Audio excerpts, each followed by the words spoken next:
वाकणीस आपण पराभव मान्य केला काय नाही केला काय तरी सुद्धा आपला पराभव झाला हे सत्य आहे. कुठेतरी पळून जावं असं वाटतं अक्षरशः. मुख्यमंत्र्यांविरुद्ध केलेला कट उघडकीस आलाय साहेब. जागोजागी तुमच्या पुतळ्यांचं दहन केलं जाते. मोलकरण म्हणून या घरात आली आहेस ना, मग तेवढंच काम करायचं. नाही साहेब, हे बघा, या आरोपांमध्ये काहीही तथ्य नाहीये. हा सगळा खोडसाळपणा आहे. अहो, आपल्यासारख्या पक्षामध्ये राहून मी हा असा गाढवपणा हॅलो हॅलो खोर झाले. जणू काही याच दिवसाची वाट पाहत होते. साहेब, हे तर काही नाही. दिल्लीतील बडी बडी धेंड नाराज आहेत. खूपच तिखट प्रतिक्रिया येत आहेत. विरोधकांना तर काय आयतं कोलीतच मिळालंय. वाकणीस राज्यातली परिस्थिती काय आहे? कर्णिक किंवा आपल्या बाजूचे जे आमदार होते त्यांचं काय? साहेब, सगळ्यांनीच हात वर केलेत. कर्णिकांनी तो घुमजावच केले. सध्या तरी परिस्थिती आपल्या हातात नाहीये. वाकणीस, तुम्हाला काय वाटतं, मी अशा परिस्थितीत मीडिया समोर जायला हवं? नाही साहेब, अजिबात नाही. गिधाडासारखे तुटून पडतील आपल्यावर. आणि मुळातच हा निर्णय साहेब. वाकणीस, पुन्हा पुन्हा आता न चापाडा लावणं बंद करा. अशा परिस्थितीत आपण पुढे काय करायला हवं हे ठरवलं पाहिजे.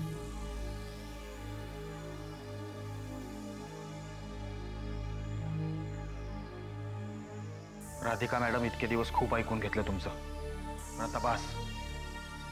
भर बाजारामध्ये धोतर फाटल्यानंतर फाटलेली जागा लपवत लपवत सरळ घर गाठणं महत्वाचं असतं. इथे वेगळे वेगळे प्रयोग करणं शहाणपणाचं नसतं. वाकणीस, काय बोलताय तुम्ही? मी जे बोललो ते बरोबर आहे. आता या परिस्थितीमध्ये मी तुमचं काही एक ऐकून घेणार नाही. आता कातडी बचाव धोरण अवलंबणं हेच गरजेचं आहे. युद्धभूमीमध्ये एक पाऊल मागं येणं म्हणजे पराभव नव्हे, ते शहाणपणाचं असतं. नसिराव, तुमचं काय मत आहे? मला आता शांतता हवी. कोणाशीही काहीही बोलायची इच्छा नाहीये माझी. चला राधिका मॅडम, बाहेर चला. साहेबांना आता एकांत हवा आहे.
काय झालं वामन दादा? टीव्हीवर सगळ्या चॅनल्सवर दादाविषयी आणि राधिकाविषयी काही नाही नाही ते बोलतायत. दादानी मुख्यमंत्र्यांच्या विरुद्ध काहीतरी कट कारस्थान केलंय असा आरोप केला जातोय त्याच्यावर. पण हे सगळं केलं कोणी आणि का? त्या राधिकाच्या नवऱ्याने सगळ्या चॅनल्सवर मुलाखत दिली आहे. आणि या मुख्यमंत्री प्रकरणावरून तर राडा झालाय सगळीकडे बाहेर. कार्यकर्ते रस्त्यावर उतरले. दादाच्या ऑफिसमध्ये काहीतरी तोडफोड झाली आहे म्हणे. हे कुठे? मला काहीच माहित नाही, बाहेर राडा सुरू झाला म्हणून मग मी थेट इथे आलो.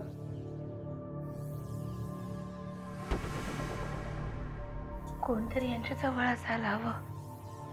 त्याच्याजवळ आत्ता कोणी असलं काय नसलं काय, काय उपयोग आहे? आत्ता तो सतत फोनवर असणार. मला यांच्याशी बोललंच पाहिजे.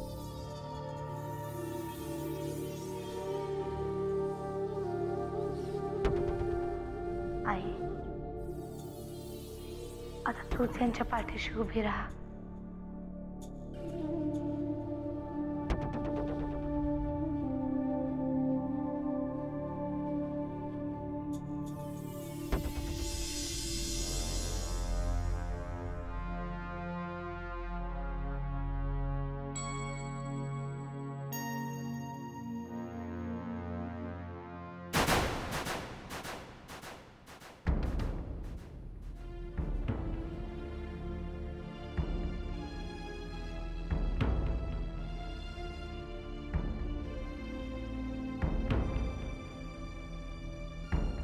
का आलीस इथे?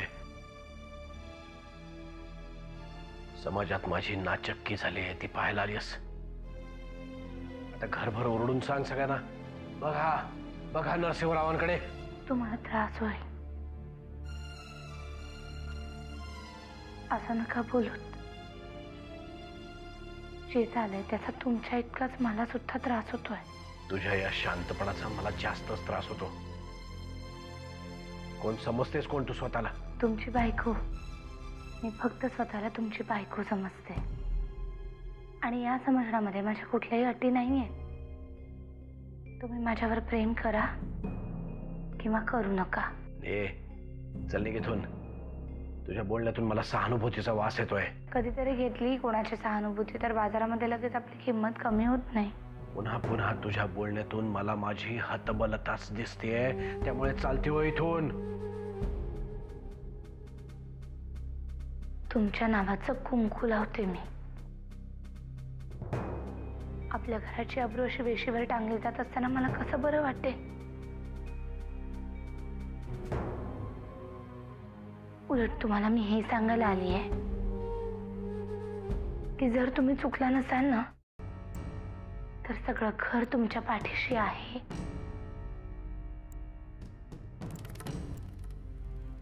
आणि चुकला असाल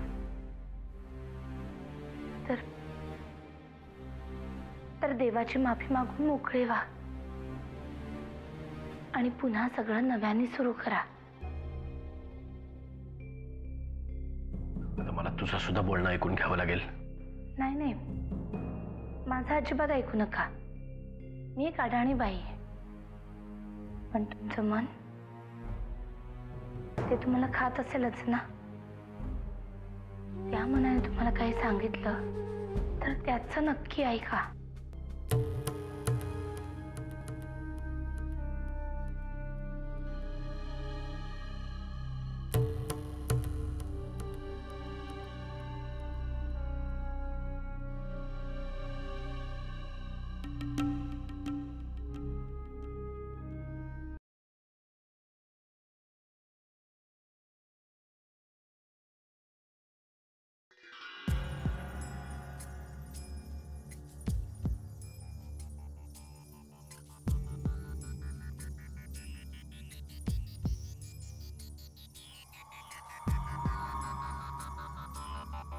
आली, आय एम सॉरी,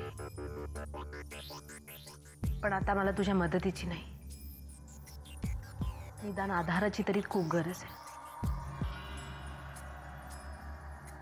एवढं सगळं झाल्यावर मी या घरात राहणं योग्य नाही आणि डॅडकडे जायचा तर प्रश्नच येत नाही. अली, तूच मला सांग मी काय करू. राधा, तुला आठवत आहे का नाही हे मला माहित नाही, पण या आधी मी तुला सांगितलं होतं तुझ्यात आणि भाऊजींमध्ये जे काही चाललंय ते थांबव. पण नाही, तेव्हा तुझी भाषा काहीतरी वेगळीच होती. आणि त्यावेळची परिस्थिती वेगळी होती. मला टोमणे मारायचा एकही चान्स सोडत नव्हते कोणी. ते टोमणे तुझ्या भल्यासाठीच होते. आम्हाला वाटलं सरळ सांगून समजत नसेल तर टोमणे मारून बघावं. आत्ताही तू मला टोमणेच मारणार आहेस का? आली, मला तुझी मदत हवी आहे. आज जर का मी तुझी मदत केली ना तर अशा बायकांचं खूप फावेल, ज्या बायका दुसऱ्यांच्या संसारात शिरून दुसऱ्यांचा संसार उद्ध्वस्त करतात. म्हणजे तू माझी मदत करणार नाहीस?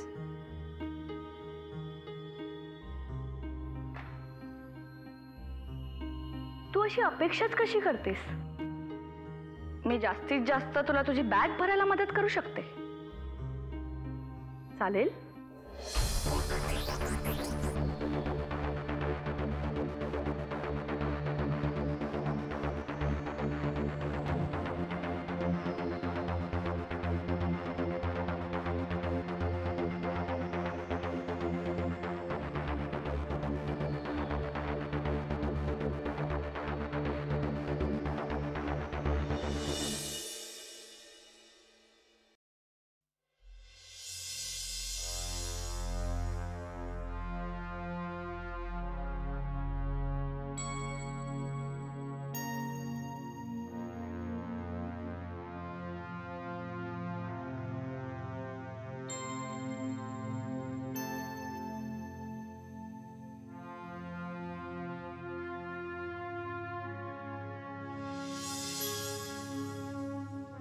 सगळेच म्हणतात मी दरवेळी तुला धारेवर धरते, पण तुलाही माहितीये माझं माझ्यासाठी कधीच काही मागणं नसतं. आज यांच्या हातून चूक झालीये, त्यात किती बरोबर किती चूक हे तुलाच माहिती.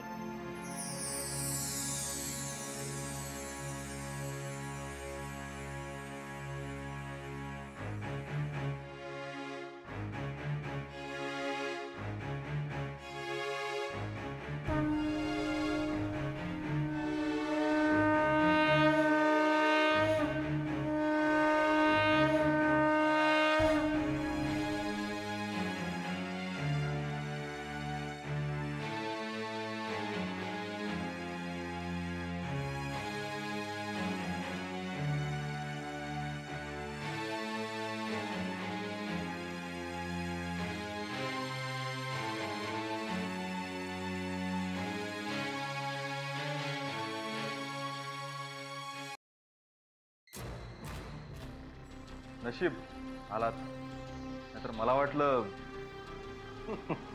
असं कसं? अहो, तुम्ही अख्ख्या महाराष्ट्राचे हिरो आहात आणि सध्या तर प्रसिद्धीच्या झोतात आहात. सध्या मला प्रसिद्धीपेक्षा जास्त पैशांची गरज आहे. आपण त्याविषयी बोलूया. नक्कीच.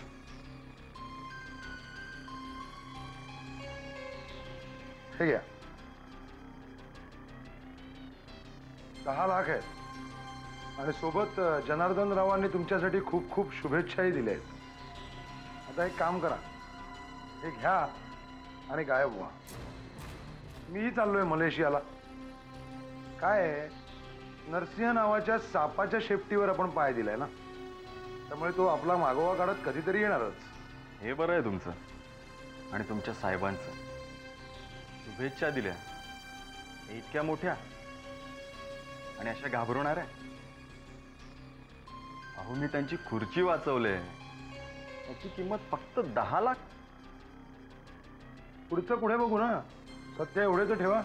एवढं ठेवा म्हणजे?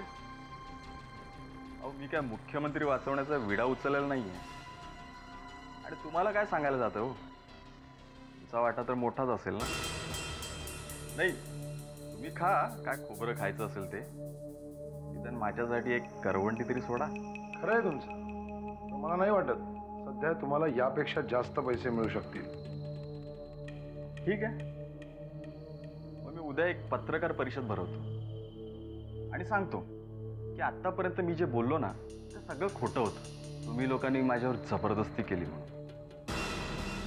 तुम्ही आणि तुमची बायको पैसे कमवण्याच्या बाबतीत अगदी माहिर दिसताय. बायकोचं माहिती नाही मला, पण मला पैशांची खूप गरज आहे. भागवा, नाहीतर नाईलाजाने परत मला मीडियाच्या समोर भुंकत जावं लागेल. खूपच हुशार आहात. मग पटकन हुशारी दाखवा आणि त्या हुशारीची कदर करा. एकदा का हुशारी लाचार झाली ना, मग तुम्ही सगळे लागाल डीकेला. ठीक आहे, भेटू आपण उद्या.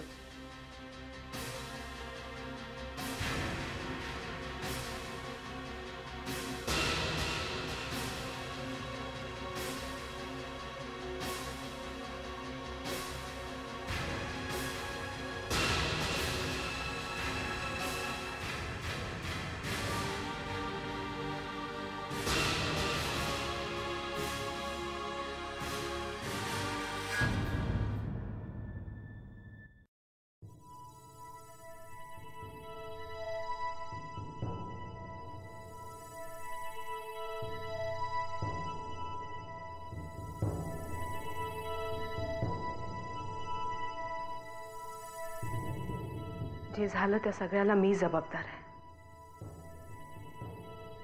या सगळ्यासाठी तुम्ही स्वतःला दोषी धरू नका. जे झालं ते माझं नशीब आणि माझं कर्म. त्यामुळे त्यासाठी मी कोणालाही जबाबदार धरणार नाही. पण मुख्यमंत्र्यांविरोधात जी खेळी आपण खेळलो तो सगळा माझा प्लॅन होता. पण ते सगळं मी ऐकलं ना तुझं. त्यामुळे सगळ्यात मोठा मूर्ख मीच. आता प्रश्न पडले असतील तुला, इथून पुढे तुझं भविष्य काय, आपलं भविष्य काय. तुम्ही आणि मी आपण कधीच नव्हतो. योगायोगाने भेटलो आणि अपघाताने एकत्र राहिलो, एवढंच. अच्छा,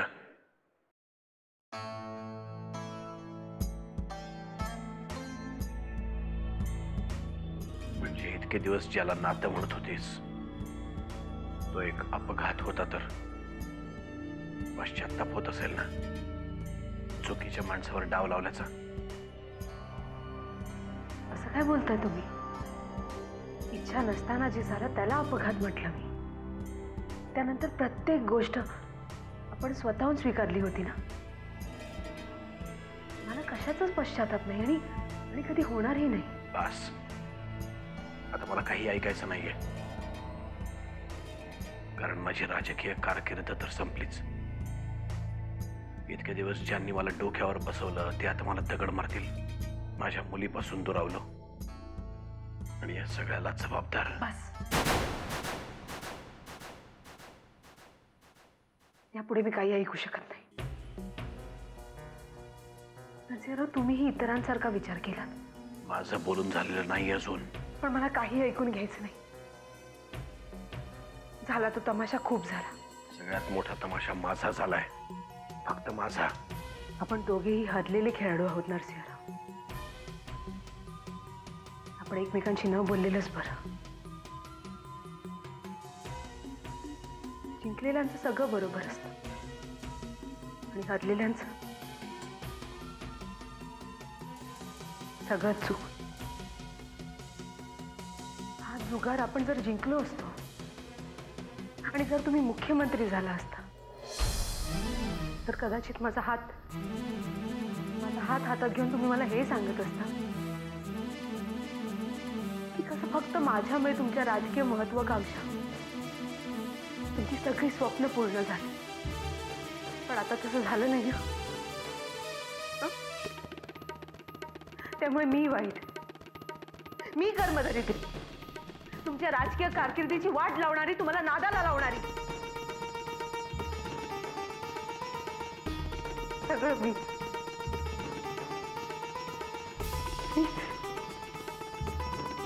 आणि मला